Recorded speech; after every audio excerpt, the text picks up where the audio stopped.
I hope अभी आपको आवाज़ आ रही होगी सबको। थैंक यू आप सबको ज्वाइन करने के लिए। मैं अपना परिचय देना चाहूँगी। नमस्ते भारती जी। गुड, आ रही है आवाज़ तो वेरी गुड। हम शुरू करते हैं आज का सेशंस। फर्स्ट ऑफ ऑल मैं थैंक यू बोलना चाहूँगी डॉक्टर भारती जी का, फ़िरोज़ जी का, जिन्होंने ये मौका दिया मुझे आपके साथ रूबरू शामिल होने का और कुछ मुख्य मुद्दों के बारे में चर्चा करने का, जिसके बारे में हम हमेशा जानते नहीं हैं, जानना नहीं चाहते, डिस्कस नहीं करना चाहते, चर्चा नहीं करना चाहते। तो आज का जो डिस्कशन है वो मेरी कहानी है, बट मेरी कहानी के साथ उन कई तमाम लोगों की कहानी है जिन तक शायद आप नहीं पहुंच पाए हैं या पहुंचना चाहते हैं और जानना चाहते हैं उनके बारे में। तो उसके बारे में आज का डिस्कशन है, आज की कहानी है। मुझे एक समय दिया गया है चर्चा करने का, और मैं चाहती हूँ करके कि आप अगर आपके कोई सवाल आते हैं, आपके कोई डिस्कशन आते हैं, तो आप बीच में भी पूछ सकते हैं, और बाद में भी पूछ सकते हैं। तो मैं अपना पहले परिचय देना चाहूँगी। मेरा नाम अभीना आहेर है, अभीना आहेर, और मैं एक ट्रांसजेंडर वुमन हूँ इंडिया की, और किन्नर समाज से बिलोंग करती हूँ। हिजरा समुदाय जिसको बोलते हैं, उससे मैं बिलोंग करती हूँ, उसकी मैं प्रतिनिधि हूँ। उस समाज से जुड़ी हूँ पिछले करीब 20 सालों से। और मैं मेरी उम्र 44 साल है, और मैं इसके अलावा भी मेरी कुछ इम्पोर्टेंट जानकारियाँ हैं, ये मैं देना चाहूँगी आपको। जैसे मैं एसोसिएट डायरेक्टर हूँ India HIV AIDS alliance, www.allianceindia.org। इसके ऊपर आप जाएंगे तो अलायंस इंडिया के बारे में ज़्यादा जानकारी मिलेगी। ये एक ऑर्गेनाइजेशंस है जो ऐसे समुदाय के लिए काम करती है जो HIV के ख़तरे में जीते हैं, HIV के लिए ख़तरे में हैं, ऐसे समुदाय के लिए काम करते हैं। खास करके ये ऑर्गेनाइजेशन, और ये ministry of health, national AIDS control organisation, इसके माध्यम से काम चलता है। पूरे देश में करीब 33 स्टेट्स और यूनियन टेरिटरी में हमारा काम चलता है, और करीब करीब हम करीब करीब बहुत सारे करीब 14 लाख जो लोग हैं HIV के साथ जी रहे या हाई रिस्क कम्युनिटीज़ है, उन तक हम पहुंचने की कोशिश करते हैं, उनको सर्विसेज देते हैं हेल्थ के बारे में, HIV के बारे में, ह्यूमन राइट्स के बारे में। मेरा दूसरा परिचय ऐसा है कि मैं एक पोस्ट ग्रेजुएट हूँ। मैंने NGO मैनेजमेंट का कोर्स किया है SIES कॉलेज, अगर आपने सुना होगा, नवी मुंबई महाराष्ट्र। इसमें से NGO मैनेजमेंट के बारे में मैंने कोर्स किया है। और इसके अलावा मैं कार्यरत हूँ इंडिया में और बाहरी देशों में भी। जो किन्नर समाज के मुख्य राइट्स है, ह्यूमन राइट्स है, उनके जो किरदार है, इश्यूज़ है, इसके बारे में मैं और मेरे जैसे कई सारे ट्रांसजेंडर बहनें भाई जो इंडिया से बिलोंग करते हैं, वो हिस्सा थे सेक्शन 377 की लड़ाई में। जो बहुत लंबी लड़ाई हमने लड़ी, जिसकी वजह से LGBT समुदाय जो था वो क्रिमिनल माना जाता था गवर्नमेंट के लॉ में। और उसी के अलावा हमने और भी एक लड़ाई लड़ी है जो हमारे अस्तित्व से जुड़ी हुई है। वो है नालसा जजमेंट की, यानी 15 अप्रैल 2016 में सुप्रीम कोर्ट ऑफ इंडिया, जो हाईएस्ट कोर्ट ऑफ इंडिया है, इन्होंने किन्नर समाज को, ट्रांसजेंडर समाज को एक अधिलिखित जेंडर के मुताबिक मान्यता दी है। जैसे मैन होता है, वुमन होता है, पुरुष होता है, स्त्री होता है, उसी तरीके से ट्रांसजेंडर भी एक जेंडर करके माना जाएगा। ऐसी जानकारी, ऐसी अधिलिखितता या ऐसी प्रावधान लॉ में उस चीज़ का किया गया है। और इसी के मुताबिक 2018 में, 2019 में गवर्नमेंट ऑफ इंडिया ने ट्रांसजेंडर्स को लेकर एक ट्रांसजेंडर राइट्स बिल पारित किया है, पास किया है। फ़िलहाल वो प्रेसिडेंट के पास है सिग्नेचर के लिए। और ये कई सारी जो डेवलपमेंट इंडिया में हुए हैं उसके लिए, उसमें हम शामिल थे, मेरे साथ कई सारे साथी मेरे शामिल थे। और आप जानते रहेंगे कि इंडिया एक ऐसी कंट्री है जिसने पूरे विश्व को बहुत सारी चीज़ें दी है। जैसे फॉर एग्ज़ाम्पल हमने ज़ीरो दिया, ज़ीरो की गणना की वजह से लोग गणित कर पाए, वरना लोगों को सिर्फ 1 से 9 के आंकड़े पता थे। उसी तरीके से इंडिया ने मार्शल आर्ट्स दिया है, योगा दिया है, कई सारी चीज़ें दी है। उसी के साथ इंडिया जैसे कंट्री ने अगर कुछ पूरे विश्व को दिया है, वो है किन्नर समाज के ऊपर हुआ काम। किन्नर राइट्स, ट्रांसजेंडर राइट्स, इसके बारे में इंडिया ने बहुत ही इम्पोर्टेंट काम किया है इस विषय में। हमारे जो लड़ाइयाँ थी और हमने जो ट्रांसजेंडर बिल पारित किया 2016 में, उसके बाद उसी के देखा देखी में नेपाल ने इस तरह का बिल पारित किया, बांग्लादेश ने पारित किया, पाकिस्तान ने पारित किया, और कई सारी वेस्टर्न कंट्रीज़ हमारे बिल को कॉपी करने का कोशिश कर रहे हैं, समझने का कोशिश कर रहे हैं, और जो हमारे इश्यूज़ है ट्रांसजेंडर को लेकर उनको इन्वॉल्व किया जा रहा है। तो ये सब जो काम हो रहा है बहुत ही बड़े पैमाने पे हो रहा है करके, और इसके लिए भी मैं सबका धन्यवाद देना चाहती हूँ कि समाज है, कम्युनिटी के लोग हैं जिन्होंने साथ मिल के काम किया।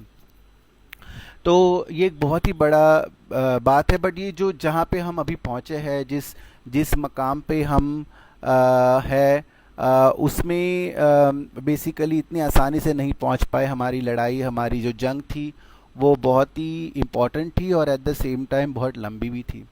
तो आज का जो सेशन है या आज का जो चर्चा है जो भारती जी ने और फिरोज जी ने ऑर्गेनाइज़ की है, वो खास करके ऑर्गेनाइज़ की है कि मैं रूबरू में अपनी कहानी बता पाऊँ, अपना जो जीवन बीता, अपने जो व्यक्तित्व बीता, उसके बारे में आपसे थोड़ा सा बता पाऊँ। तो आज की चर्चा में कई सारे सेंसिटिव पॉइंट्स भी आएंगे, मुद्दे आएंगे जो शायद मैंने कभी किसी से बात नहीं किया है, और फर्स्ट टाइम मैं लाइव जा रही हूँ मेरी इश्यूज़ को लेकर, मेरी बातों को लेकर। तो मैं चाहती हूँ कि आप इसका पूरा ऑब्जेक्टिव यही है कि ये मेरे बारे में नहीं है, ये ऐसे मेरे जैसे कई सारे किन्नर समाज के लोग हैं उनके बारे में है, कि जो शायद मेरी तरह और मेरे से भी बढ़िया काम कर सकते हैं समाज के लिए योगदान दे सकते हैं, समाज का हिस्सा बन सकते हैं।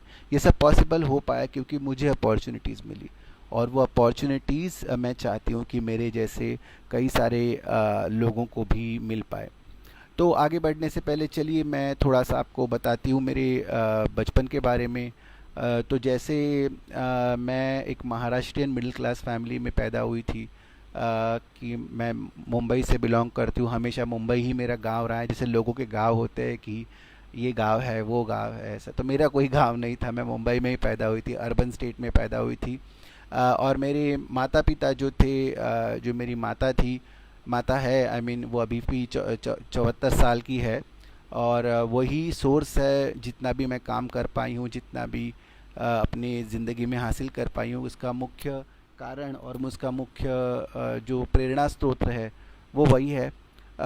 तो मैं मुंबई में पैदा हुई थी। आप अगर कोई महाराष्ट्र में गए होंगे, मुंबई से बिलोंग करते होंगे, तो वहाँ पे एक जगह है ससमीरा मार्ग करके, वर्ली। वर्ली फ़िलहाल अभी आज की तारीख में कोविड के सबसे ज़्यादा पेशेंट्स वहीं पे है मुंबई में। तो उसी जगह से मैं भी पैदा हुई थी। तो मेरी माता जो है, वो एक अकम्पलिश डांसर है। उन्होंने कथक, भरतनाट्यम, ओडिसी, मणिपुरी ऐसे कई सारे डांस फॉर्म में महारत हासिल की है, और उस समय पे वो कई सारे थिएटर आर्टिस्ट यानी डांस ड्रामा में काम करती थी। उन्होंने आशा पारेख के साथ काम किया है, कई सारे मराठी पिक्चर्स में काम किया है। और मेरे जो पिताश्री थे, जिनके वजह से मैं अभी हूँ, उनका नाम बाबी लाड है और मेरी माँ का नाम मंगला आहेर है।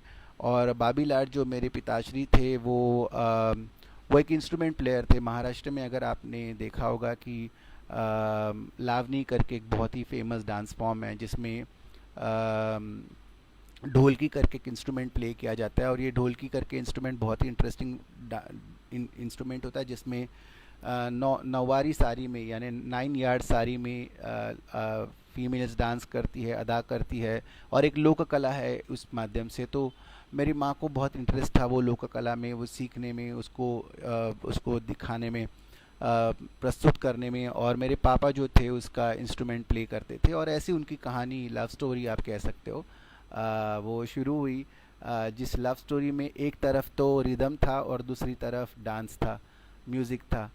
इतनी रोमांटिक लव स्टोरी थी। और उस समय आप जानते रहेंगे कि कितना मुश्किल समय था, कि लव स्टोरीज़ वगैरह अलाउड नहीं थे, समाज उसको एक्सेप्ट नहीं करते थे, क्योंकि मेरे पापा और मम्मी जो थे वो अलग अलग रिलीजन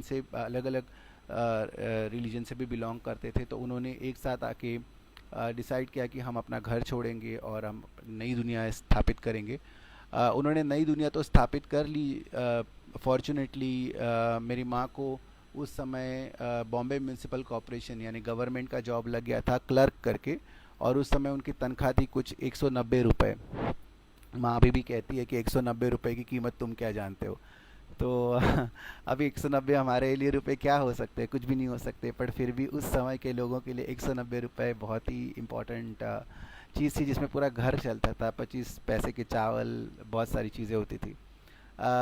तो उन्होंने शादी की और शादी के बाद मैं पैदा हुई, पहला पहला बच्चा। मेरी माँ चाहती थी कि उनका बच्चा, जैसे वो आर्टिस्ट है, मेरे पापा आर्टिस्ट है, उनका बच्चा भी उसी तरीके से आर्टिस्ट बने, एक अच्छा आर्टिस्ट बने, कला का आसक्त हो, कला को लेकर चले, कला को संजोए। और यही उनकी चाहत थी उस विषय में, और उसी को लेकर उन्होंने काम शुरू किया था। मतलब मेरा जन्म पैदा हुआ तो उस समय एक बड़ी वी शांताराम की बहुत ही इंटरेस्टिंग मूवी आई थी। अगर आप लोगों में से किसी ने देखा होगा मुझे पता नहीं, बट झनक झनक पायल बाजे करके एक बहुत ही इंटरेस्टिंग मूवी थी। उसमें और दूसरी एक मूवी थी जल बिन मछली नुत्ते बिन बिजली। और ये मूवी में एक हीरो था जिसका नाम था अभिजीत करके, और वो एक कला आसक्त है और वो कला के बारे में बहुत जानकारी रखता है, कला के बारे में आगे लेके जाना चाहता है। और उसी को देख के मेरा नाम उन्होंने रख दिया था। तो मेरा बर्थ नेम जो है वो अभिजीत है, बट अभी जो जिस नाम से मैं अपने आप को आइडेंटिफाई करती हूँ वो अभिना करके है ना। कई सारे लोगों के जो होती है धारणाएं होती है किन्नर समाज के बारे में। कई सारे लोग ये सोचते हैं कि किन्नर मतलब कौन है, तो किन्नर मतलब वो होते हैं कि जिनके लिंग में कोई प्रॉब्लम हो, वो उनका लिंग कार्यरत ना हो, और ऐसे लोगों को कई सारी धारणाएं हैं, मिथ्स है, मिसकंसेप्शन है किन्नर समाज के बारे में, कि ऐसे ऐसे बच्चे पैदा होते हैं, उन बच्चों को दे दिया जाता है किन्नरों को। कई सारे बात ये भी मिथ्स एंड मिसकंसेप्शन है, गलत धारणाएं हैं कि किन्नर समाज बच्चों को उठा के लेके जाता है वगैरह वगैरह। तो ये सब भ्रांतियां हैं। उस ये भ्रांतियों पे आप ध्यान न दें। और जैसे मैं बोलना चाहूँगी कि मैं किन्नर समाज की जब हिस्सा बनी तब किसी ने मुझ पे ज़ोर ज़बरदस्ती नहीं की थी। मैं चाहती थी कि मैं किन्नर समाज का हिस्सा बनूँ, हिजड़ा समाज का हिस्सा बनूँ, और इसीलिए मैं हिस्सा बनी। तो जब भी हिजड़ा समाज के किन्नर समाज में कोई समाज में शामिल होता है तो उनकी राजी खुशी से वो शामिल होता है, कोई भी उसके ऊपर प्रेशर नहीं कर सकता, ना कि उसके शरीर में बदलाव के लिए कोई प्रेशर कर सकता है। तो इधर मैं बताना चाहूँगी कि जैसे अगर एक कोई बच्चा पैदा होता है तो सिर्फ 3 कंडीशन में पैदा होता है। या तो वो मेल करके पैदा हो सकता है, जिसमें उसकी जेनाइटल्स जो होते हैं वो जैसे टेनिस पेनिस होती है, टेस्टिकल्स होते हैं, या फीमेल करके पैदा होता है जिसमें आपको एक छोटा बच्चा है वो बेसिकली वर्जाइना के साथ यानी योनि के साथ पैदा होता है, और उसी की वजह से सेक्स हम डिसाइड करते हैं उस बच्चे का। तो हम बोलते हैं, हम फॉर्म पे लिखते हैं जैसे पुरुष है या स्त्री है, इस तरह का हम उसका सेक्स लिखते हैं करके। बट इसी के अलावा एक तीसरी किस्म का भी बच्चा पैदा हो सकता है और उसको हम इंटरसेक्स कहते हैं। इंटरसेक्स का मतलब है कि जिसके जननेंद्रिय मतलब जननांग जो है वो कंफर्म नहीं है। तो ऐसे करीब 40 यानी 40 कंडीशंस है जिसमें बच्चा पैदा हो सकता है, और 5000 में से एक बच्चा साइंटिफिकली इस तरह का पैदा होता है। अब ये बच्चा क्या किन्नर है, हिजड़ा है, ये लोगों का सोचना होता है करके। तो मैं थोड़ा सा जानकारी आपको दे दूं कि पहले समय में यानी साइंस इतना विकसित नहीं था या हम इतने डेवलप नहीं थे, उस समय पे ऐसे बच्चों को माँ पेट हिजड़ा बोलते थे। माँ पेट हिजड़ा मतलब जो माँ के पेट से हिजड़ा करके पैदा हुआ है। और ऐसे समाज में मतलब ब्रिटिशर्स के पहले भी जब हमारा जीवन था तब ऐसे लोगों को इस तरीके से इस्तेमाल किया जाता है ताकि वो भक्त बने, भगवान के भक्त बने, या भगवान से कोई भी रिचुअल्स करे और उसका ब्लेसिंग जो है वो लोगों को दे। बट इसके अलावा कई सारे बच्चे जो पैदा होते हैं वो नॉर्मल सेक्स कंडीशन में पैदा होते हैं, उनके पास सेक्स से जुड़े हुए कोई भी कॉम्प्लिकेशंस नहीं होते ना। सब इंटरसेक्स बच्चे जिनको जननेंद्रिय में प्रॉब्लम है, क्या वो सभी किन्नर है, क्या सभी ट्रांसजेंडर्स है? तो इसका जवाब है नहीं, ये सभी जो बच्चे हैं वो किन्नर या ट्रांसजेंडर्स नहीं होते करके। ये इंटरसेक्स करके कहलाते हैं, और इंटरसेक्स एक अलग कम्युनिटी है और साइंटिफिक इंटरवेंशंस के माध्यम से उनको एक प्रॉपर तरीके का जननेंद्रिय दिया जाता है जिसमें जिसके जिसके उनके जो हार्मोन डिपेंडेबिलिटी है या जननेंद्रिय का जिस तरह प्रकार से आकार है उसे ध्यान में रखते हुए उन बच्चों को उस तरीके से साइंटिफिकली सपोर्ट करके वर्जाइना या मेल ऑर्गन इस्टेब्लिश किया जाता है। पर बाकी जितने भी किन्नर है वो सभी किन्नर जो है वो नॉर्मल सेक्स के साथ पैदा होते हैं। इसका मतलब जो होता है कि ऐसा नहीं कि उनके जननेंद्रिय में प्रॉब्लम है इस वजह से वो इस तरह के लोग बने हुए हैं या इस तरह के। मैं भी एक नॉर्मल जननेंद्रिय लेके पैदा हुई थी, इसीलिए मेरी फैमिली में से किसी को भी ये पता नहीं चला, ना मेरे माँ को ना मेरे पापा को, कि बाबा मैं किन्नर हूँ।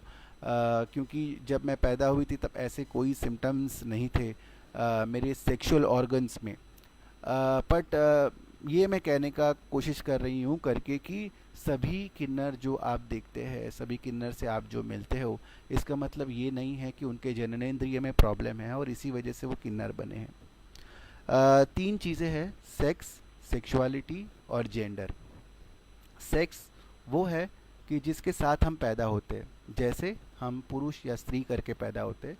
सेक्सुअलिटी वो है कि जिसके मुताबिक हम अपना साथी चुनते हैं अपने लाइफ के लिए, सेक्सुअलिटी को एक्सप्रेस करने के लिए, सेक्स करने के लिए, सेक्सुअल चीज़ों को जानने के लिए। तो इस तरीके से हम इसको इस्तेमाल करते हैं। और ये सेक्सुअलिटी मतलब जिस तरीके से, तो ऐसे कई सारी सेक्सुअलिटी है। जैसे अगर पुरुष स्त्री के पास अट्रैक्ट होता है तो उसको हम बोलते हैं कि हेट्रोसेक्सुअल है, यानी जो जैसे फीमेल और मेल अट्रैक्शन होता है वो है। अगर पुरुष पुरुष के प्रति आकर्षित होता है तो उसे हम समलिंगी कहते हैं। पुरुष स्त्री स्त्री के प्रति आकर्षित होता है तो भी हम उसे समलिंगी कहते हैं। और पुरुष अगर या स्त्री दोनों के पास आकर्षित हो रही है, तो एक स्त्री है जो पुरुष के पास भी आकर्षित हो रही है और स्त्री के पास भी आकर्षित हो रही है, और एक पुरुष जो है वो स्त्री के पास भी आकर्षित हो रहा है और पुरुष के पास भी आकर्षित हो रहा है, तो ऐसे लोगों को हम द्विसमलिंगी कहते हैं। कि हाँ जी, थैंक यू। आपने सवाल पूछा, मैं अभी आप बताऊंगी आपको कि मैं कैसे इस पद तक पहुंच पाई। मेरी जो जर्नी रही है, वांग्मया पत्रिका ने मुझे सवाल भेजा है, तो थैंक यू। हम बताएंगे आपको कि मैं कैसे पहुंची हूँ। तो कहने का ये मतलब है, सेक्स, सेक्सुअलिटी, जेंडर, ये तीन चीज़ें। जैसे मैं जीवन में बढ़ती गई, मैं 6-7 साल की उम्र में ही मैं अपनी माँ को देखती थी। अनफॉर्चुनेटली मेरे पापा गुजर गए, मैं 3 साल की थी। और उसके बाद मैं अपनी एजुकेशन कर रही थी, बट 6-7 साल की उम्र में ही मुझे ये रियलाइज़ होना शुरू हुआ था कि जैसे मुझ में कुछ अलग बातें हैं। लोग मुझ में लड़का ढूंढने का कोशिश करते हैं, आपको लड़की मानती हूँ। तो जिस तरीके से मैं बैठती थी, बातें करती थी, जिस तरीके से मैं अपने आप को संबोधित करती थी, एक लड़की की माफिक एक लड़की की तरह संबोधित करती थी। किसी ने मुझ पे ज़बरदस्ती नहीं की मेरे घर में, किसी ने मुझे फ़्रॉक नहीं पहनाया, किसी ने मुझे बोला नहीं कि मैं लड़की बनूं। ये बहुत ही नेचुरल तरीके से मेरे पास आया, और बहुत सारे ट्रांसजेंडर के पास ये बहुत ही नेचुरल तरीके से आता है। तो कई सारी धारणाएं होती है लोगों की कि अरे 4 लड़कियां के साथ एक लड़का था तो उसको भी आदत हो गई लड़की के कपड़े पहनने की, तो वो हिजड़ा बन गया, किन्नर बन गया। ऐसा होता नहीं है और ऐसा मेरे साथ भी नहीं हुआ करके। तो 6-7 साल के, मेरे पापा गुजर गए 3 साल की उम्र में, बट 6-7 साल की उम्र में ही मैं अपनी माँ को देख के लिपस्टिक पाउडर लगाना या उनकी साड़ी पहन के उनके जैसे डांस करना, अपने आप को उनके जैसे देखना, ये मैंने सीखा। और इसके विषय में मेरी माँ को एक बार पता चल गया, जबकि वो ऑफिस में जाती थी।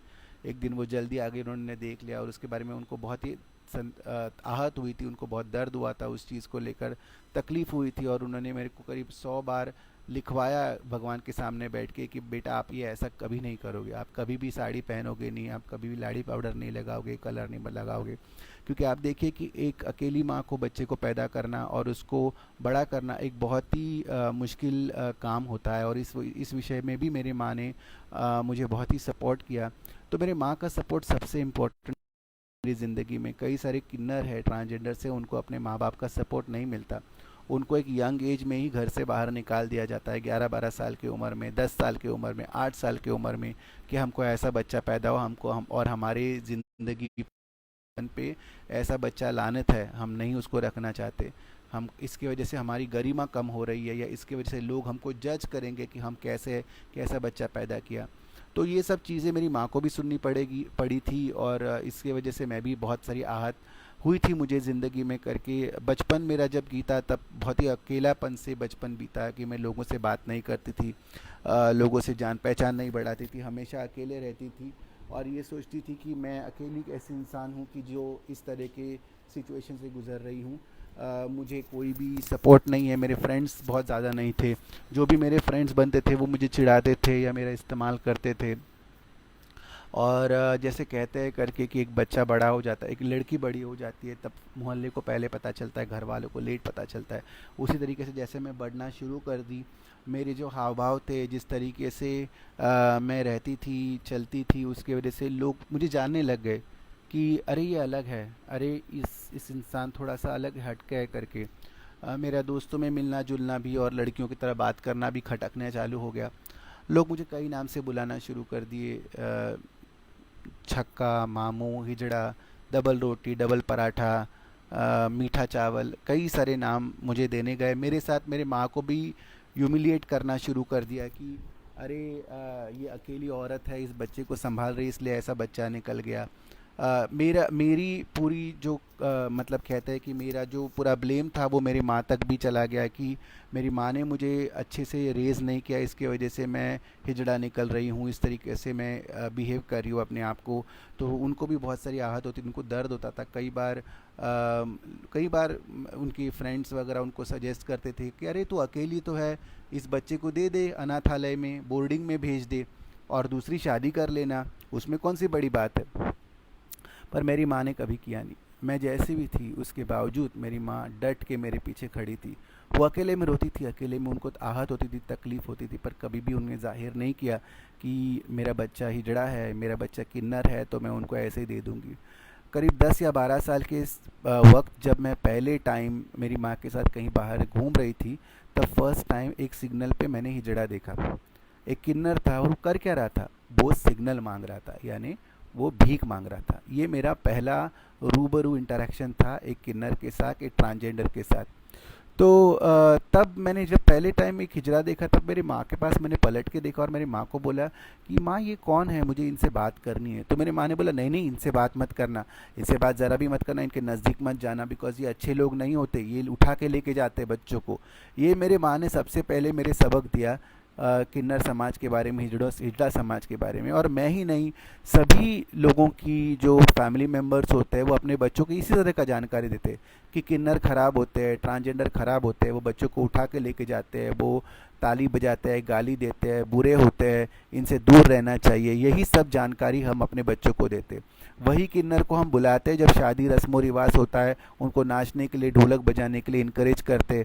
और वही किन्नर है जिनको कभी हम घर में बिठा के खाना नहीं खिलाते, जिनको कभी ये नहीं पूछते आज कोरोना के टाइम में कि बेटा हमारे घर में 2-3 महीने से हम काम पे नहीं गए हैं, तुम्हारे पास कुछ काम नहीं होगा, तुमने 2 टाइम का खाना खाया, तुम्हारे घर में चूल्हा जला कि नहीं जला। ये काम हम सोचते नहीं है, क्योंकि हम समझते हैं कि किन्नर समाज के लोगों को इस जीवन में जीने का कोई हक नहीं है, उनको मर जाना चाहिए, उनको इस समाज का हिस्सा नहीं होना चाहिए। आयरनी यानी विपदा ये है कि ऐसे जो लोग हैं, इनको हम हाथ तो जोड़ते हैं, पैर तो पड़ते हैं आशीर्वाद के लिए, जब भी दिक्कत होती है हम जाके बोलते हैं माई एक आशीर्वाद दे दो, हमारा सब काम हो जाए। मैंने कई बार रास्ते पे चलते हुए कई सारे लोगों को देखा है कि जो मेरा हाथ सर पे रख के बोलते हैं कि अम्मा थोड़ा आशीर्वाद दे दो, माँ थोड़ा आशीर्वाद दे दो, मैं अभी जा रहा हूँ, अपने स्कूल के लिए जा रहा हूँ, कॉलेज के लिए जा रहा हूँ, एजुकेशन के लिए जा रहा हूँ, मुझे आशीर्वाद दे दो और मैं पास हो जाऊं करके।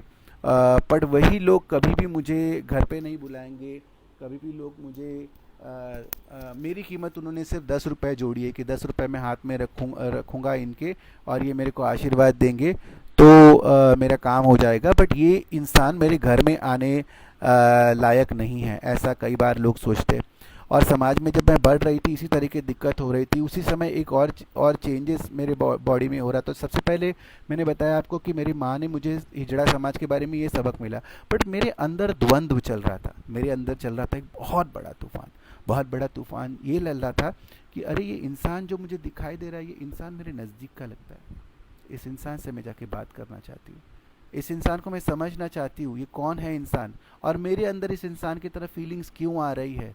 पर ये इंसान के पास मैं बोल नहीं सकती थी, जा नहीं सकती थी, क्योंकि मुझे डर था कि ये इंसान मुझे भगा के ले जाएगा, या मेरी माँ मुझे मारेगी, या जो भी है करके। तो मेरी को जानकारी तो मिली नहीं, और कई सारे बच्चों को भी इस बारे में जानकारी नहीं होती। उसके बाद एक दूसरा किस्सा मेरे साथ स्कूल में हुआ बहुत तरीके से। तो स्कूल में शायद आपने नॉर्मल ज़िंदगी जी होगी, बट जब मैं स्कूल में पढ़ रही थी तब मेरे साथ कई सारी घटनाएं हुई। कई सारी घटनाएं मतलब पहले तो जैसे कि मैं स्कूल में जब थी, तब स्कूल में मुझे बैठने को समझता नहीं था, क्योंकि हमारा एक महाराष्ट्रियन स्कूल था, बालमोहन विद्या मंदिर दादर में। अगर आप गए होंगे तो आपने देखा होगा। ये एक स्कूल था जिसमें एक तरफ लड़के बैठे, एक तरफ लड़कियां बैठे। लड़कियों की यूनिफॉर्म अलग है, लड़कों की यूनिफॉर्म अलग है। और हमको छोटी सी पैंट दी जाती थी और शर्ट दी जाती थी, लड़का समझ के कि ये पहनो और ये पहन के आओ। और 12-13 साल के, 10-11 साल की उम्र में अपने शरीर में कई सारे बदलाव होते हैं। आप देखोगे अगर कोई लड़का है तो उसके हाथ पैर में बाल आ जाते हैं, मूछें आ जाती है, दाढ़ी आ जाती है। औरत है या लड़की है तो उसका ब्रेस्ट डेवलपमेंट होना शुरू होता है, पीरियड शुरू होता है। तो मैं तो वही सब चाहती थी कि जो लड़कियों में हो रहा है, वो सब बदलाव मैं चाहती थी मेरे अंदर हो। मैं चाहती थी कि मुझे भी पीरियड्स आए, मेरी भी ब्रेस्ट बढ़े, मेरे पास भी लड़के अट्रैक्शन हो, मेरे पास देखे, मुझे मुझे ताड़े, मुझ पर कविताएं करे। मैं ये सब मैं चाहती थी उस समय पे। पर मैं बन रही थी एक अजीब से इंसान, कि मेरा दिमाग तो लड़की का था, बट मेरा शरीर मेरे दिमाग के साथ कंट्रोल नहीं कर पा रहा था, मैच नहीं कर पा रहा था। इसी वजह से मेरे अंदर एक बहुत बड़ा द्वंद्व था, और कई बार मुझे ऐसा लगता था कि मुझे मर जाना चाहिए। ये जीवन में, ये समाज में मेरी कोई भी प्रेजेंस नहीं है, कोई भी इम्पोर्टेंस नहीं है। इस समाज में जीने का मुझे हक नहीं है इस समाज में, क्योंकि इस समाज में कोई भी मुझ में वो देख नहीं पा रहा है जो मैं अपने आप में देख पा रही हूँ। जब मैं आईने में देखती हूँ तो मुझे एक लड़की दिखाई देती है, पर पूरा समाज मेरे में एक लड़का ढूंढने का कोशिश कर रहा है। एक लड़कों के लिए जो जिम्मेदारी होनी चाहिए वो लड़कों की जिम्मेदारी मुझे देने का कोशिश कर रहा है, और इस वजह से हमेशा मुझे दर्द और तकलीफ़ रहती थी। स्कूल टाइम में मुझे बहुत सारी तकलीफ़ें हुई, जैसे फॉर एग्ज़ाम्पल 11-12 साल के टाइम में बच्चों में शर्म आनी शुरू होती है। उनको समझ में आता है कि अगर हम कपड़े ना पहन के घूमेंगे तो लोग हमको देखेंगे, जो भी है, उनके बॉडी चेंजेस होते हैं।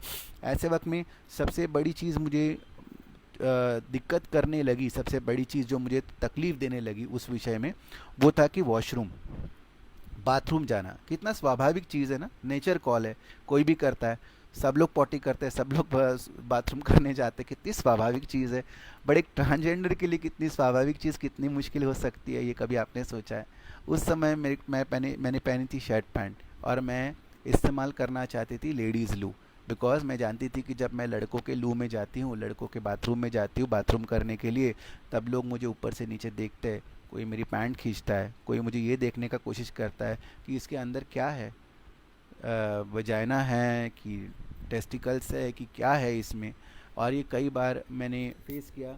और फिर ऐसा एक सिचुएशन आया, ऐसा एक वक्त आया कि जब मैंने रिसेस में बाथरूम जाना छोड़ दिया। जब लेक्चर शुरू होता था, जब सेशन शुरू होता था, जब टीचर्स पढ़ाना शुरू करती थी, तब मैं मुंह अलग अलग करके बोलती थी करके कि प्लीज़ मुझे बाथरूम जाना है। तो टीचर बोलती थी क्यों, रिसेस में गई नहीं क्या बाथरूम, तुम क्या प्रॉब्लम हुआ तुमको? तो मैंने बोला नहीं नहीं, कुछ प्रॉब्लम नहीं हुआ, बट मैं तब कुछ और काम कर रही थी और मैं अभी जाना चाहती हूँ। तो अब फिर वो जाने देती थी, और ऐसे ही मैं अपने वॉशरूम करती थी। और कई सारे बच्चों को जो ट्रांसजेंडर करके अपने आप को आइडेंटिफाई करते हैं, उनको समझ में नहीं आता कि वो क्या है, उनके लिए कोई एजुकेशन नहीं होता। आप अगर आप खुद एकेडमिशियन हो, सबके सब आप अच्छे शिक्षित हो, आप समझ सकते हो कि आपको भी जब पहले सेक्स के बारे में, सेक्सुअलिटी के बारे में जानकारी होगी, तो वो किसी किताब से नहीं मिली होगी, वो पॉर्न फिल्म से मिली होगी, ब्लू फिल्म से मिली होगी, या अपने दोस्तों से मिली होगी। माँ बाप बहुत ही कम अपने बच्चों के साथ इस विषय में बात करना पसंद करते हैं, क्योंकि माँ बाप को खुद को ही इसके बारे में जानकारी नहीं होती। आज आप इतने प्रगल्भ हो, आप यहाँ पे आए हो, आप मेरी कहानी सुन रहे हो, मेरे साथ चर्चा कर रहे हो, और मुझे ज़रूर ये आशा है कि आप आगे चल के अपने बच्चों के साथ भी ये डिस्कशन करोगे, और अगर कोई आपके बच्चे का दोस्त इस तरह का होगा तो उसे सपोर्ट करोगे। तो उस समय ये भी दिक्कत होती थी। फिर एक बार ऐसा सिचुएशन आया कि जब कुछ बच्चों ने मुझे झूठ बोल के लाइब्रेरी के पीछे लेके गए, और लाइब्रेरी के पीछे लेके जाके उन्होंने मुझे बहुत मारा, मेरे कपड़े फाड़े। आपने रूलर देखा होगा, जो प्लास्टिक का रूलर उस टाइम पे आता था, वो रूलर को उन्होंने मेरे पीछे के हिस्से में डालने का कोशिश किया, मुझे तकलीफ़ दिया, मुझे गांडू, मामू, छक्का, मेरी माँ पे गाली दी, मेरे पापा पे गाली दी, बहुत सारा मुझे तकलीफ़ दिया उस समय पे। और मैं रो रो के हाल हो गई, मेरे बदन पे एक कपड़ा नहीं था। अभी भी जब वो सिचुएशन याद आता है तब मेरे रोंगटे खड़े होते हैं, क्योंकि मैं बहुत बुरी तरह से डर गई थी। मुझे लगा था कि मुझे जीने नहीं देंगे लोग, ये मार डालेंगे आज की तारीख में। दूसरे दिन मैं जब अपने स्कूल गई, और अब जब मैंने बात किया लोगों से, कि मेरे टीचर को बताया कि मेरे साथ कुछ घटना घटी है, लोगों ने मुझे बहुत तरीके से मारा। ये तो समझ नहीं पा रही थी क्या हो रहा था, उन मेरे साथ बड़े बहुत बुरी तरीके से मारा मैं, ये बच्चों ने मुझे। तो टीचर ने उनको पूछा क्यों मारा भाई इनको, तो उन्होंने बोला कि अरे ये लड़का होकर लड़कियों की तरह बिहेव करता है, लड़कियों की तरह चलता है, मैं आ गई, मैं चली गई, मैं खाई, मैं पी, ऐसे बात करता है, लड़कियों की तरह हाथ हाथ भाव करता है, हाथ वारे करता है। तो इसको हमने ठीक करने के लिए ये सब किया है। फिर टीचर ने मेरे पास देखा, बोले तो आप ऐसे करते हो? तो मैंने बोला हाँ मैं तो ऐसा करती हूँ, उसमें क्या है बात। तो उन्होंने फिर मुझे मारा और मुझे बोला कि अच्छा हुआ ये लड़कों ने तुम्हारे साथ जो किया वो अच्छा किया, क्योंकि इन्होंने आपको सबक सिखाने का कोशिश किया कि आप लड़के हो, आपको लड़कों की तरह ही ज़िंदगी जीनी चाहिए। और उस समय मैं बोल नहीं पा रही थी कि नहीं मैं लड़का नहीं हूँ, मैं लड़की हूँ। आप समझ नहीं पा रहे हो कि मैं लड़की हूँ, बट मैं लड़की हूँ। ये मुझे नहीं पता था, क्योंकि मुझे उस समय ये नहीं पता था कि सचमुच क्या मैं लड़की हूँ, कि मैं एक विचित्र विक्षिप्त इंसान हूँ, एक कलंक हूँ इस समाज के ऊपर, कि इस तरीके से लोग मुझे बिहेव कर रहे हैं, इस तरीके से लोग मुझे बात कर रहे हैं। तो ये दुविधा में थी बहुत सारी चीज़ों को लेकर, और इसी को लेकर मैं अपने माँ को बताना नहीं चाहती थी, इसलिए मैंने अपने माँ को कभी ये बताया नहीं कि मैं ऐसे इश्यूज़ के साथ गुजरी हूँ, ये प्रॉब्लम के साथ गुजरी हूँ। स्कूल के टाइम के बाद, उस वाक़या के बाद मैं बहुत ज़्यादा डिस्टर्ब रहने लगी। मेरे सर में दर्द रहता था, मेरे बदन में तकलीफ़ रहती थी। मैंने अपना आईना देखना छोड़ दिया था। आप लोग आईना कितने बार देखते हो जीवन में? मैंने आईना देखना छोड़ दिया। एक बहुत समय गुज़र गया मेरी ज़िंदगी में जब मैंने अपने आप को आईने में नहीं देखा, क्योंकि जो आईने में मुझे दिखता था वो मुझे पसंद नहीं था। जो आईने में दिखता था, जिसके साथ मैं कोऑर्डिनेट नहीं कर पाती थी, समझ नहीं पाती थी कि क्या मैं हूँ, ये कोई और ही इंसान है। मेरा मन कुछ और है, मेरा दिमाग कुछ और है, और जो आईने में दिख रहा है वो इंसान कुछ और है। उस इंसान के साथ मैं रिलेट नहीं कर पा रही हूँ, इसलिए उस आईने को तोड़ दिया मैंने, उस आईने को देखना छोड़ दिया मैंने, और कई समय तक मैंने वो आईना देखा भी नहीं।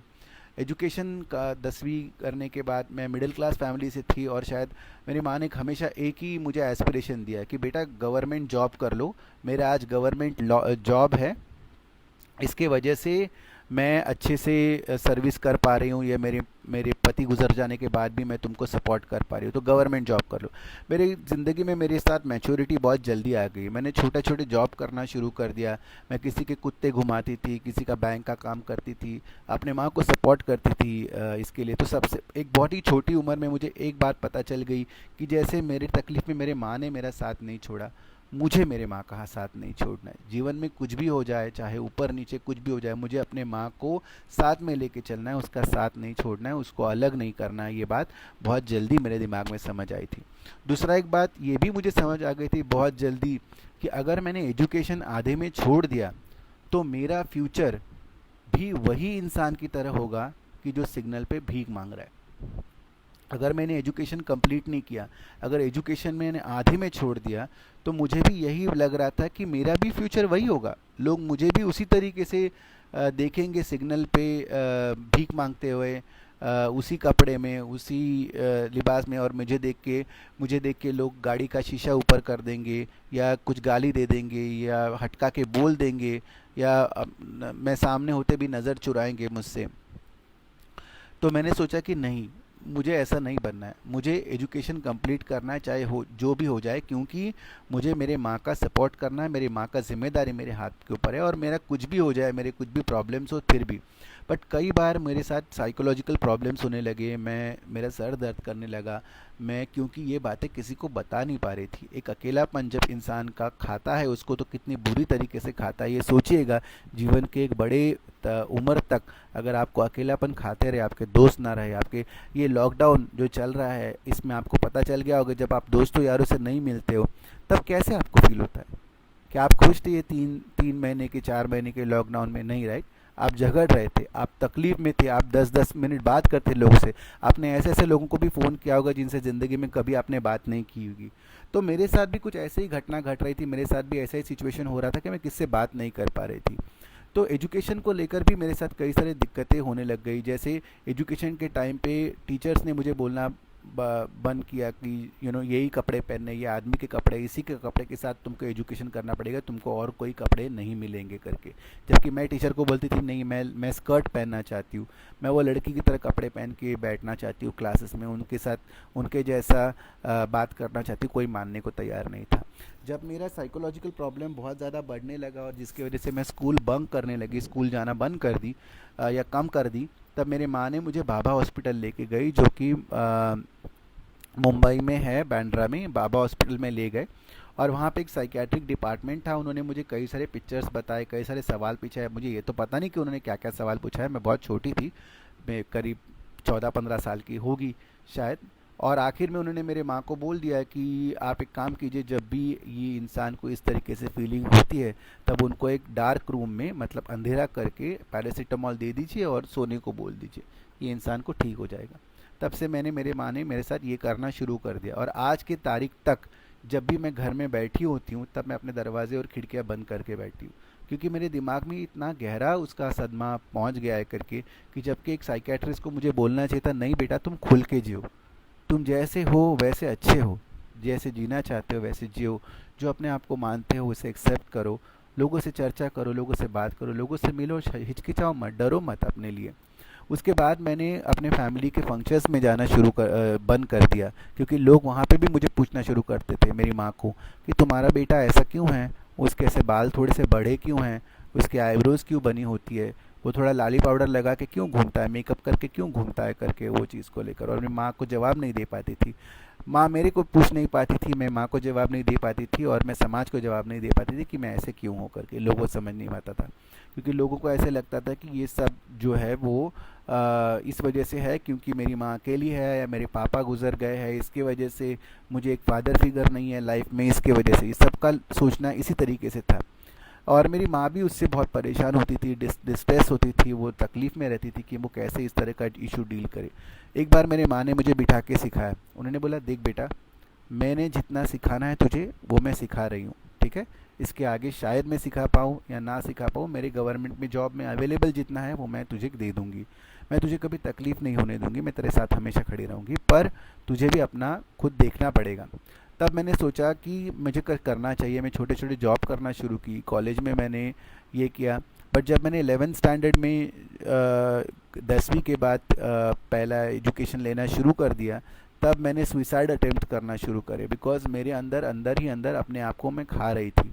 मैंने अपना हाथ काटने का कोशिश किया, पंखे को लटक के जान देने की कोशिश की, समुंदर में चल के गई उसका करने का कोशिश किया। बट हर बार ये फॉर्चुनेटली ये सभी सिचुएशन में जो जितने बार ये सब हुआ उसमें से मैं बच निकली।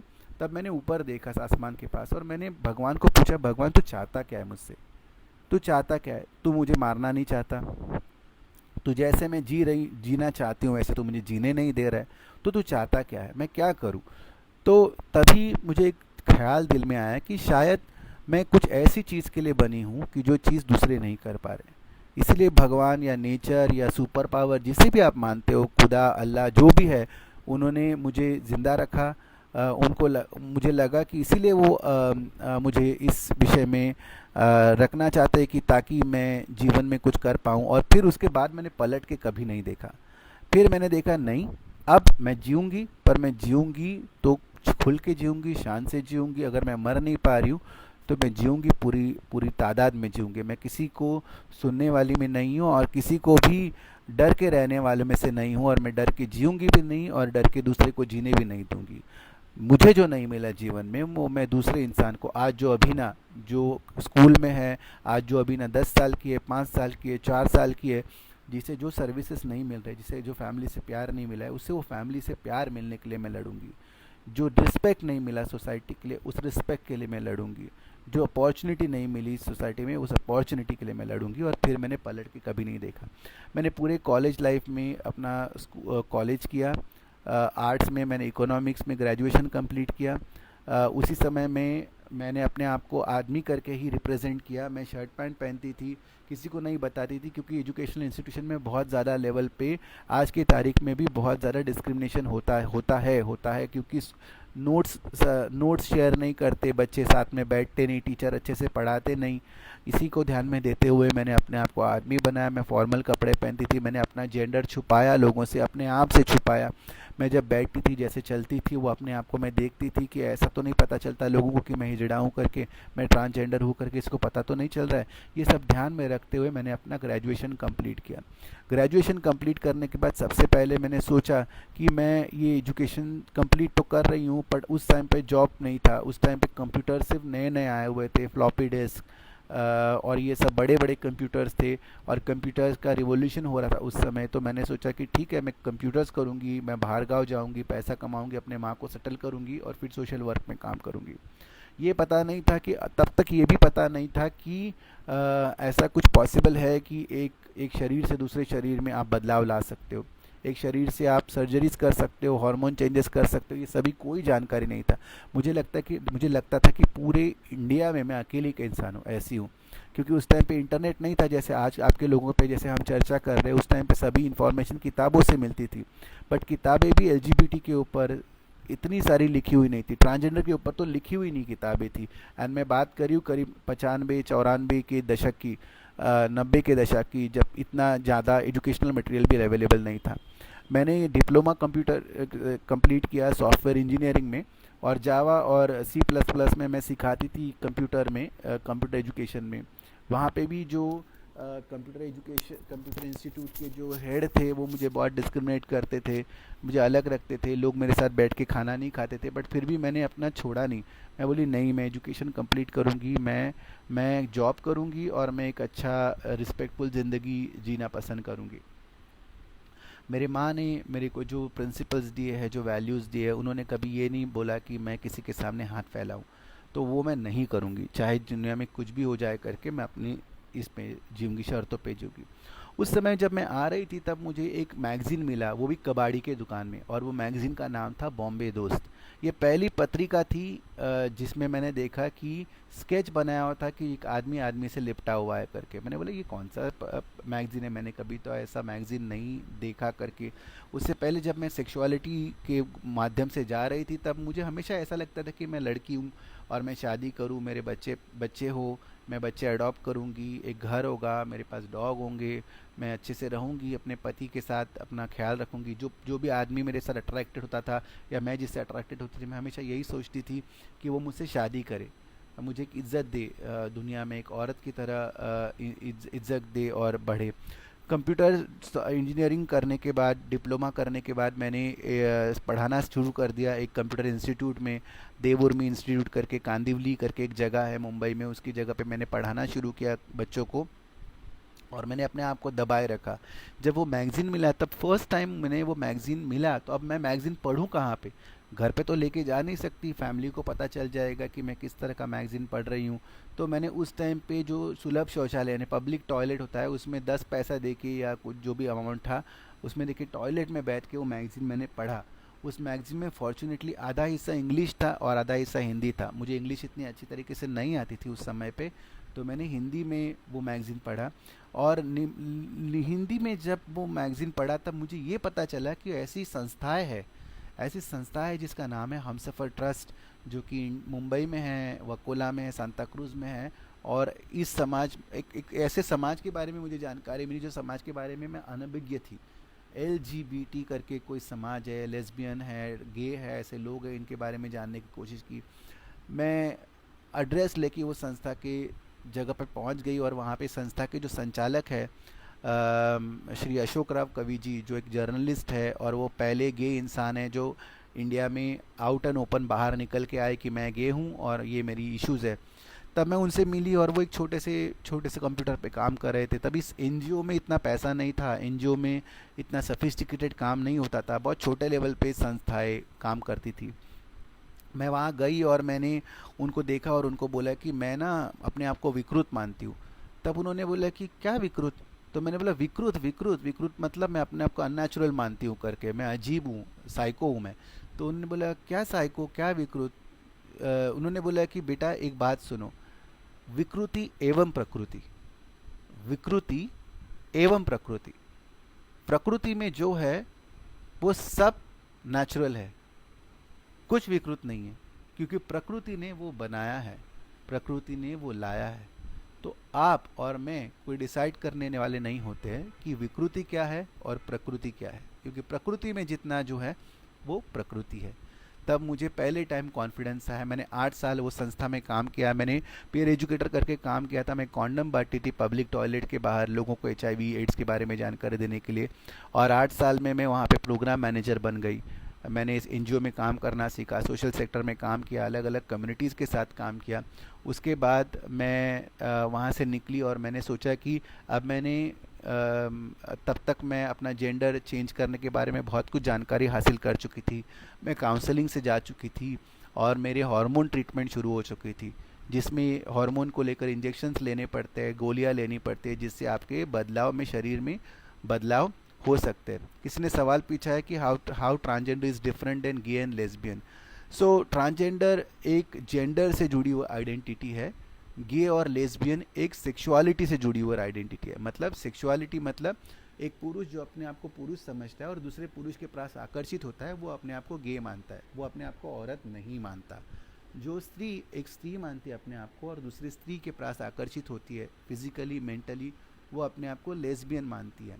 बट ट्रांसजेंडर के साथ ये होता है कि हमारा इशू हमारे सेक्सुअलिटी से नहीं है, हमारा इशू हमारे जेंडर से है कि हम एक गलत बॉडी में पैदा हुए हैं और वो बॉडी को हम करेक्ट करना चाहते हैं। मैं औरत हूँ, मैं महिला हूँ, बट मैं एक पुरुष के शरीर में पैदा हुई थी, इसीलिए मैं अपने आप को चेंज करके एक स्त्री बनी हूँ। उसी तरीके से हो सकता है कि कोई स्त्री के शरीर में पैदा हुई हो और अपने आप को पुरुष माने और वो पुरुष के इसमें जाए।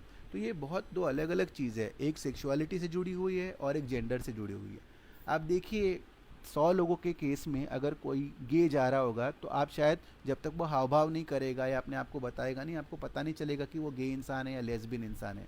पर एक ट्रांसजेंडर जा रहा है तो आप दूर से भी इसको देख के पता करेंगे, मैं जा रही हूँ तो आपकी हाँ ये ट्रांसजेंडर है, ये हिजड़ा है, तो ये आप जल्दी से पकड़ पाएंगे। इसी वजह से ट्रांसजेंडर को सबसे ज़्यादा आज के तारीख में डिस्क्रिमिनेशन और हेट क्राइम को गो थ्रू करना पड़ता है। मैंने तब तक मैं जेंडर चेंज तो कर चुकी थी, मेरा वार्डरोब पूरा चेंज हो रहा था, मेरा जो कपड़ों का खाना है वो कम्प्लीटली चेंज हो रहा था। पहले जो हेट्रोसेक्सुअल क्लोथ से यानी आदमी के क्लोथ थे वो अभी अभी बन के यूनिसेक्सुअल क्लोथ हो गए थे और यूनिसेक्सुअल से वो फीमेल के क्लोथ बनना शुरू हो गए थे। मेरे बॉडी में बदलाव होने लगे थे हार्मोन की वजह से। मुझे बहुत सारा प्रॉब्लम भी होने लगा था, बिकॉज हार्मोन हमेशा ही अच्छा काम नहीं करती। ऐसा नहीं है कि आज हमने हार्मोन ले लिया मतलब कल तुम लड़की बन गए करके। ये एक बहुत बड़ा प्रोसेस है और इसमें करीब 4 से 5 साल का वक्त गुजरता है। इसमें आपको आपके बाल बड़े हो सकते हैं, आपके शरीर के बाल कम हो सकते हैं, आपका वॉइस चेंज हो सकता है, आपकी बॉडी में चेंजेस होते हैं, आपकी मसल्स, जितने भी मसल्स होते हैं वो मसल चले जाते हैं, उसकी जगह पे स्मूथ स्किन आ जाती है। इसके साइड इफ़ेक्ट्स भी है, जैसा कि आपको खाने में उल्टी हो सकता है, आपको चक्कर आ सकती है, चिड़चिड़ापन आ सकता है, डिप्रेशन आ सकता है, बार बार नींद आ सकती है। ये सभी चीज़ की वजह से भी, हार्मोन की वजह से प्रॉब्लम हो सकता है, जो मुझे भी प्रॉब्लम उस समय पे शुरू हो गए थे। उस समय पे मुझे इन कम्युनिटी में डिस्क्रिमिनेशन भी शुरू होना पैदा हुआ था। तो कोई लोग बोलते थे कि अरे तुम तो लड़के के कपड़े पहन के यहाँ पे आए थे, तो तुम अभी लड़की क्यों बनना चाहते हो, क्या ज़रूरत है तुमको लड़की बनने की? क्योंकि मैं बोलती थी नहीं, मैं लड़की हूँ, मैं लड़की की तरह जीना चाहती हूँ। तो बोलते देखो तुम लड़की करके रहोगी तो तुमको ये नहीं मिलेगा, जॉब नहीं मिलेगा, वो नहीं मिलेगा, तुम परिवार नहीं बना सकते हो। तो मैंने बोला नहीं, मैं बना सकती हूँ। तो बोले नहीं नहीं, उसका ज़रूरत नहीं है, तुम ऐसा भी रह सकते हो ना, छुप के भी तो रह सकते हो। ज़रूरी नहीं कि तुम किन्नर हो या हिजड़ा हो, इसका मतलब तुम सबको बताना थोड़ी ज़रूरी है कि तुम किन्नर हो या हिजड़ा हो, तुम छुप के भी रह सकते हो, ज़रूरी नहीं कि सबको बताए। तो मैंने बोला नहीं, मैं बताना चाहती हूँ, मैं क्यों छुपाऊँ, मैं जो हूँ उसके बारे में मैं लोगों से क्यों छुपाऊँ कि मैं क्या हूँ और क्या नहीं हूँ करके। मैं तो बताना चाहती हूँ। तो ऐसे वजह से मेरा वो जो हमसफ़र का जॉब था वो भी छूट गया, और एक ऐसा समय आ गया कि कोई मुझे जॉब देने को तैयार नहीं थे, क्योंकि उस समय मैं अपने आप को ट्रांजिशन करना शुरू कर दी थी और मेरे सर्जरीज बाकी थे। तो लोग बोलते थे कि आप बाल कटा के आओ, आप लेडीज़ कपड़ा नहीं पहन सकते, आपको जेंट्स कपड़े में रहना पड़ेगा, आप इस तरह का मैं आती हूँ जाती हूँ ऐसे बात नहीं कर सकते। तो कोई एनजीओ सेक्टर में जॉब देने को तैयार नहीं था। ऐसे समय पे मेरे पास कॉस्ट ऑफ लिविंग भी हाई रहता है, क्योंकि जैसे एक किन्नर होता है कि उसका जीने के लिए कोई भी इमीडिएटली आपको रेंट हाउस नहीं देता, रेंट के लिए भाड़ा बहुत ज़्यादा चार्ज करता है। आप हर जगह से जाके अपना वेजिटेबल ग्रोसरी नहीं ले सकते हो जैसे बाकी लोग इंसान ले सकते हैं, मेकअप नहीं खरीद सकते हो, पब्लिक ट्रांसपोर्ट नहीं ले सकते हो, क्योंकि पब्लिक ट्रांसपोर्ट में जैसे ट्रेन में ट्रैवल करोगे फीमेल कंपार्टमेंट तो फीमेल ऑब्जेक्शंस लेती है, मेल कंपार्टमेंट में ट्रैवल करोगे तो बहुत बार मेल यहाँ वहाँ टच करते हैं, परेशान करते हैं, अलग अलग चीज़ों से बात करते हैं। ऐसे समय में ट्रांसजेंडर्स के लिए कोई पब्लिक ट्रांसपोर्ट भी अवेलेबल नहीं था, एक बहुत बड़ा पैसा खर्चा करके ऑटो से या बाकी चीज़ों से ट्रैवल करना पड़ता है, टैक्सी से ट्रैवल करना पड़ता है। तो उस समय मेरी एक फ्रेंड थी जिन्होंने मुझे बोला कि अभी तुम्हारे पास काम नहीं है, तुम कैसे मैनेज करोगी। तो मैंने बोला कि पता नहीं मैं कैसे मैनेज करूँगी, बट अभी दिक्कत है जब तक मुझे काम नहीं मिले करके। तो उन्होंने बोला जब तक तुझे काम नहीं मिलता तब तू कुछ और काम करना चाहेगी क्या। तो मैंने बोला हाँ बोलो क्या काम है। तो बोले सेक्स वर्क करना पड़ेगा। तो 2 मिनट तो मैंने सोचा, मैंने बोला क्या क्या बोल रहे हो आप। तो बोले कि नहीं देखो सेक्स वर्क करना पड़ेगा। तो मैंने बोला सेक्स वर्क अच्छा क्या होता है उसमें। तो बोले कि नहीं सेक्स वर्क करना पड़ता है हमको, ट्रेन के पटरी में या गार्डन में या कहीं पे जाके क्लाइंट आते हैं उनको सेक्सुअल एक्टिविटी के लिए देना पड़ता है और उसके बदले में हमको पैसे मिलते हैं। तो मैंने बोला ठीक है मैं करूँगी, मुझे पैसे की ज़रूरत है, मुझे सर्जरी के लिए पैसे इकट्ठा करने हैं, मुझे हार्मोन के लिए पैसे इकट्ठा करने, मैं करूँगी, जॉब नहीं है मेरे पास करके।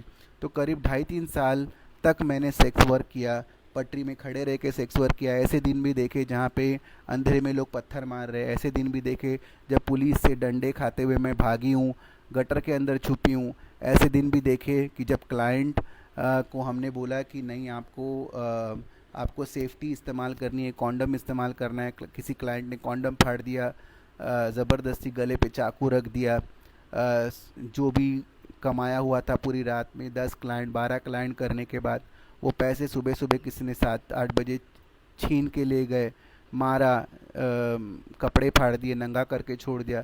ऐसे कई सिचुएशन से मैं गुज़री, करीब 3 साल ऐसे सिचुएशन से मैं गुज़री ज़िंदगी में जहाँ पे मैं बहुत तकलीफ़ से गुज़र रही थी, बट मैं पैसा जमा कर रही थी अपने सर्जरीज़ के लिए।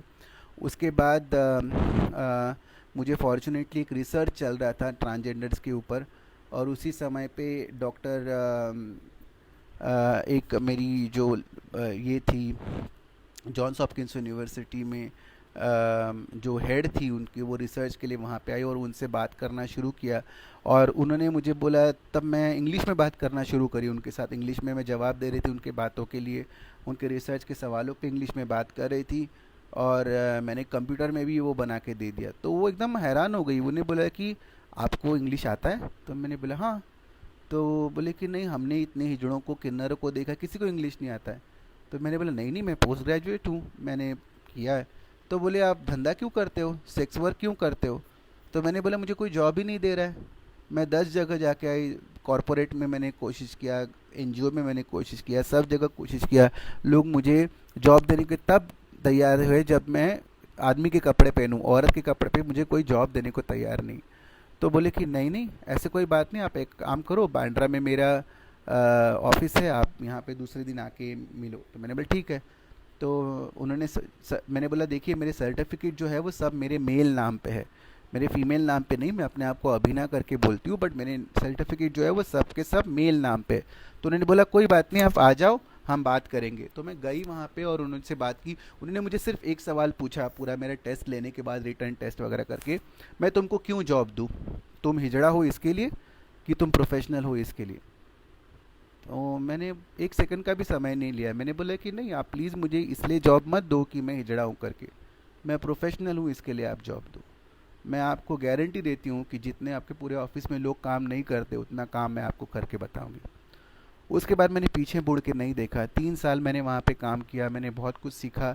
नेशनल लेवल पे national AIDS control organisation, ministry of health के साथ मैंने काम किया। उन्होंने रिकॉग्नाइज़ किया मेरा एफर्ट, मुझे अप्रिशिएट किया गया। Maharashtra state AIDS control society, Mumbai state AIDS control society की तरफ से मुझे अप्रिशिएट किया। उसके बाद मैंने 3 साल बाद उनका प्रोजेक्ट ख़त्म हो गया, तो फिर मैंने दूसरी जगह अप्लाई किया। वहाँ उधर से मैं FHI फैमिली हेल्थ इंटरनेशनल करके एक प्रोजेक्ट में काम की। वहाँ पे तो मैंने सिर्फ TG और लोगों के साथ नहीं, और मैन हु हैव सेक्स मतलब गे लोगों के साथ नहीं, बट उसके अलावा बार गर्ल्स के साथ काम किया। मैंने माइग्रेंट के साथ काम किया। विमेन इन सेक्स वर्क, जो महिलाएं होम बेस्ड सेक्स वर्क करके काम करती है, उनके साथ काम किया। मैं अलग अलग जगह पे गई, अलग अलग कम्युनिटी से मिली, उनके इश्यूज़ जाने, उसके साथ काम किया। और तब मैं एक प्रोग्राम ऑफिसर बन गई, उसके बाद सीनियर प्रोग्राम ऑफिसर बन गई। और ऐसे करते करते करते एक दिन एक अपॉर्चुनिटी आई जिसके लिए मैंने कभी सोचा नहीं था कि मैं मुंबई छोड़ूंगी, मैं अपने माँ को छोड़ूंगी, माँ से अलग रहूंगी, कभी भी नहीं मैंने सोचा था। बट उससे पहले एक दिन ऐसा भी आया है कि जब मैं अपनी सर्जरीज़ करना चाहती थी, आज से करीब 15-20 साल पहले। और तब मैंने मेरे माँ को बोला कि देख माँ, मैंने इतना सारा ज़िंदगी ऐसे ही गुजार दिया, पर अब मैं आपको फ़क्र महसूस करना चाहती हूँ। मैं अपने बॉडी का ट्रांजिशन करना चाहती हूँ, सर्जरी करना चाहती हूँ। मैंने पैसा थोड़ा इकट्ठा कर लिया, और थोड़ा पैसा कहीं ना कहीं से आ जाएगा, मैं इकट्ठा करूँगी। तो उस दिन मेरी माँ बहुत रोई, मुझे गले लग के ज़ोर ज़ोर से रोई करके, क्या सिचुएशन है, क्यों तू करना चाहती है। मैंने बोला नहीं, मैं ये मेरे लिए इम्पोर्टेंट है, ये जो मैं करना चाहती हूँ अपने शरीर पे, ये मेरे लिए इम्पोर्टेंट है, बिकॉज वो मुझे कंप्लीट बनाता है, मुझे पूरा बनाता है, और ये मैं करना चाहती हूँ। तब उन्होंने बोला कि ठीक है बेटा, मैं आपके इश्यूज़ को समझती नहीं, आपके जेंडर को समझती नहीं, बट मैं अपने प्रोविडेंट पेन से थोड़ा पैसा निकाल के आपको दूंगी, ताकि आप ये सर्जरी करो और आपको ये कंफर्टेबल हो जाए कि आप जो हो उसी तरीके से आप हो। उन्होंने मुझे सपोर्ट किया, उन्होंने मेरी ये किया। उसके बाद मैंने सोचा कि मैं किन्नर समाज का हिस्सा बनूंगी। उसके बाद मेरे एक गुरु है, शहनाज गुरु करके, जो मालवनी में, अभी वो रहे नहीं, गुजर गए 3-4 साल पहले। उनसे मैं मिली और उनसे मैंने बोली कि मैं किन्नर समाज का हिस्सा बनना चाहती हूँ, आज से 15-18 साल पहले। तो उन्होंने बोला क्यों, तो मैंने बोला कि नहीं, क्योंकि मेरे को किन्नर समाज का अच्छा लगता है कि वहाँ पे सपोर्ट है, एक गुरु बनते हैं, चेला बनते हैं, उनके रिचुअल्स होते हैं, ये सब चीज़ें मुझे चाहिए, और इसीलिए मैं आपका ये समाज का हिस्सा बनाना चाहती हूँ, बिकॉज मुझे लगता है कि मैं एक समाज का हिस्सा हूँ। तो उन्होंने फिर बोला ठीक है बेटा, आप बन जाओ। पर मैंने बोला देखो, मेरी 2 शर्तें हैं। एक तो मैं कभी जॉब नहीं छोड़ूंगी, बिकॉज मुश्किल से मुझे जॉब मिला है, और दूसरा मैं अपने माँ को नहीं छोड़ूंगी। उन्होंने बोला किसने कहा तुमको अपनी माँ को छोड़ो। मैंने बोला नहीं नहीं, मैंने किन्नर समाज के बारे में ऐसा सुना है कि किन्नर समाज लेके जाता है। तो बोले ये सब गलत धारणाएं हैं, भ्रांतियां हैं करके। किन्नर समाज में जैसे कोई सारे बच्चे भाग के आते हैं अपने घर से, उन्हीं को सपोर्ट दिया जाता है, उनके लिए माँ बेटी के प्यार, माँ बेटी की परंपरा स्थापित की जाती है। और यहाँ पे कोई भी एक्सप्लॉयटेटिव सिचुएशन नहीं है, पांचों उंगलियां सेम नहीं होती, और सब किन्नर बुरे नहीं होते। तो ये तुम सोचना छोड़ दो। और अगर तुम जॉब करना चाहती हो, तो ये ज़रूरी नहीं कि मैंने ढोलक बजाई की, मैंने डांस किया, मैंने सेक्स वर्क किया, उससे पैसा कमाए, मतलब तुम भी उसी तरीके से पैसा कमाओ। तुम अगर चाहती हो कि तुम जॉब करो और तुम किन्नर समाज को, हिजड़ा समाज को किसी और अलग पे लेके जाओ, तो मैं चाहती हूँ कि तुम ये करो, क्योंकि मैं तुम्हारे साथ खड़ी हूँ, तुम्हारे सपोर्ट में खड़ी हूँ, और प्लीज़ तुम ये सब चीज़ कर सकती हो करके। फिर मेरे को सपोर्ट मिला। उसके बाद एक अपॉर्चुनिटी आई कि जहाँ पे दिल्ली में एक जॉब था बहुत बड़ा, नेशनल लेवल का, जहाँ पे ग्लोबल फंड करके एक बहुत ग्लोबल ऑर्गेनाइजेशन है जो फंड करती है HIV एड्स प्रोग्राम को, और करीब 4 लाख 4.5 लाख लोगों तक पहुँचना था। 200 ऑर्गेनाइजेशन के साथ काम करना था, और ऐसा किसी किसी किन्नर ने आज तक ऐसा पोजीशन हासिल नहीं किया था। इसके लिए ये इंटरव्यू का कॉल आया, तब मैंने इंटरव्यू दिया, मेरा सिलेक्शन हुआ, और फर्स्ट टाइम ये जॉब करने के लिए, एक किन्नर समाज के लिए एक अच्छा प्रावधान करने के लिए मैं 2010 में दिल्ली में आई। अभी मैं दिल्ली में ही हूँ। 2010 में मैं आने के बाद आज ये 10 साल, आज 20 है 2000, अक्टूबर में मेरे को एग्जैक्टली 10 साल हो जाएंगे दिल्ली में आके। मैंने कभी मुड़ के नहीं देखा। पिछले 7 साल से मैंने as a national programme officer करके, नेशनल प्रोग्राम मैनेजर करके ज्वाइन किया यहाँ पे। ये प्रोग्राम मैंने बहुत सक्सेसफुली इम्प्लीमेंट किया मेरे कोलीग्स के साथ मिलके। यहाँ पे मेरे जो बॉस थे पहले, सोनल मेहता जी, वो अभी IPPF में है। उन्होंने कई सारा सपोर्ट किया, मेरे कोलीग्स ने मेरे को बहुत सपोर्ट किया। और पिछले 7-8 साल में मैंने इंटरनेशनल लेवल पे भी बहुत काम किया। मैं सबसे पहले 2013 में अध्यक्षा बनी एशिया पैसिफिक ट्रांसजेंडर नेटवर्क की, मतलब एशिया में जितने बड़े नेटवर्क है ट्रांसजेंडर्स के, उसकी सबसे हेड बनी मैं, और 4 साल तक मैंने वो साधा। उसके बाद मैंने आज से 15 साल पहले ट्रांसजेंडर को लेकर, क्योंकि ट्रांसजेंडर की गति को दिक्कतें हो रही थी इस चीज़ को लेकर, एक मैंने डांसिंग ग्रुप इस्टेब्लिश किया जिसका नाम था डांसिंग क्वींस, जो कि first transgender led dancing group है इंडिया का, जिसमें ट्रांसजेंडर डांस करते और एडवोकेसी के माध्यम से लोगों को उनके इश्यूज़ के बारे में जानकारी देते, वो स्थापित किया। फिर मैंने पिछले 4-5 साल से ट्रांसमैन, मतलब जैसे ट्रांसजेंडर वुमन होती है कि जो पुरुष से स्त्री बनती है, उसी तरीके से ट्रांसजेंडर मैन भी होते हैं जो स्त्री से पुरुष बनते हैं, और उनके लिए काम करना शुरू किया। और यहाँ पे आप मेरी संस्था है ट्रांसपीट foundation, transgender welfare equity and empowerment trust, उसके माध्यम से भी हम बहुत सारा काम कर रहे हैं अभी लोगों के साथ। उसके बाद मैंने फर्स्ट कुछ ग्लोबल ट्रांसजेंडर कम्युनिटी को साथ में लेते हुए इंटरनेशनल ट्रांस फंड की स्थापना की आज से 4 साल पहले, जिसके माध्यम से ट्रांसजेंडर कम्युनिटी के लिए छोटे छोटे फंड्स, छोटे छोटे रिसोर्सेज अवेलेबल करते हैं। मैं वॉइस चेयर हूँ international trans reference group India, international trans reference group जो HIV के ऊपर काम करता है, उसकी जो ग्लोबल लेवल पे काम करता है। मैं बहुत ही क्लोजली काम कर रही हूँ फ़िलहाल world health organisation, UN AIDS, UN agency, USAID agency, WHO, world bank, national AIDS control organisation, department of ministry of social welfare health. And आज मैं एक ऐसे लेवल पे पहुंच गई हूं जहां पे मैं अपनी कम्युनिटी का दायित्व, रिस्पॉन्सिबिलिटी साधते हुए साथ में चल रही हूँ और एक समाज को आगे लेके जाने का कोशिश कर रही हूँ। मैं जितना भी मालिक ने जितना भी उम्र मेरे को अभी दिया है, उसमें यही उम्मीद है मेरी करके कि मैं और अच्छा काम करूं। और पिछले 10 साल में जितना ट्रांसजेंडर के लॉ पे काम हुआ है, लीगल अवेयरनेस पे काम हुआ है, ट्रांसजेंडर के एम्पावरमेंट में काम हुआ है, उस सब जो मैं उसमें मेरा कंट्रीब्यूशन रहा है। और मैं कमिटेड हूँ कि आगे भी चलकर मैं आप जैसे कई सारे लोगों से बात कर पाऊँ और ट्रांसजेंडर्स क्या है, ट्रांसजेंडर के इश्यूज़ क्या है, इस विषय में साहित्य बना पाऊँ, चर्चा कर पाऊँ, कुछ अच्छा लिख पाऊँ। तो फिलहाल मैं डॉक्टर भारती जी के साथ मिलके इस विषय में काम करने का कोशिश कर रही हूँ कि कुछ अवेयरनेस पैदा हो, कुछ और लोकल यानी हमारे भारतीय भाषाओं में इस तरह का मटेरियल अवेलेबल हो जिससे लोग जानें कि कौन होते हैं ट्रांसजेंडर, किन्नर बोले तो क्या होता है, क्या प्रॉब्लम होता है, और वो कहानी सुन पाए एक ऐसे ऐसे कई सारे अभिनवों की कि जो कुछ नहीं थी और आज बहुत कुछ करने का जज्बात रखती है।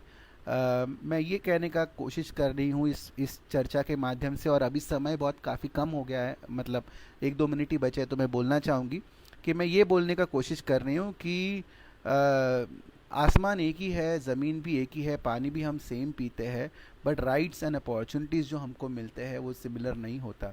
हमारा दायित्व है कि अगर हम किसी भी तरह का जेंडर है, सेक्सुअलिटी है, उसको जितना रिस्पेक्ट हम मांगते हैं उतना ही रिस्पेक्ट हमको उसको देने का बहुत आवश्यकता है। ये जीवन सबको एक ही बार मिलता है, बट ये जीवन मिलने के बाद उसको कितना आप सफल बनाते हो, ये आपके कुल से नहीं बनता, आपके सिर्फ और सिर्फ कर्म से बनता है। तो कर्म करें और कर्म ही आपका साथ देगा। मैं कल रहूँगी, मेरा नाम रहेगा, उससे मुझे कोई भी ये नहीं है मैं अपने लिए नहीं कर रही हूँ, अपने नाम के लिए नहीं कर रही हूँ, ये मैं सिर्फ एक पागलपन के लिए कर रही हूँ, जो पागलपन है कि मेरे जैसा कोई इंसान अगर आता है तो उसको जो तकलीफ़ें मैंने सही वो आगे के मेरे समाज को ना सहनी पड़े, और इसके लिए मैं और मेरे जैसे कई सारे लोग इसलिए कार्यरत हैं। धन्यवाद आज की चर्चा के लिए। हमने करीब 1 घंटा चर्चा की, टाइम कैसे गया पता नहीं चला मुझे, बस धन्यवाद आप सबने इतना सुना मुझे, और बहुत सारे लोग थे। मुझे अगर आप लिखना चाहते हैं तो अभिना फुल स्टॉप अहेर @gmail.com पे लिख सकते हैं, और मेरा फ़ोन नंबर भी है। अगर आप गूगल करेंगे अभिना अहेर तो आप मेरे बारे में विकिपीडिया में भी जान सकते हैं, मेरी जानकारी भी जान सकते हैं।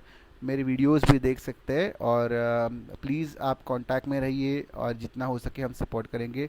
अगेन आखिरी में मैं फ़िरोज़ भाई का बहुत धन्यवाद करना चाहूँगी और डॉक्टर भारती जी का बहुत बहुत धन्यवाद करना चाहूँगी कि इन्होंने ये मौका दिया और इसकी वजह से आप सबके साथ मेरा रूबरू हो सका। फिर मिलेंगे किसी और प्लेटफॉर्म पे और बहुत सारी चर्चा करेंगे। धन्यवाद। जय हिंद।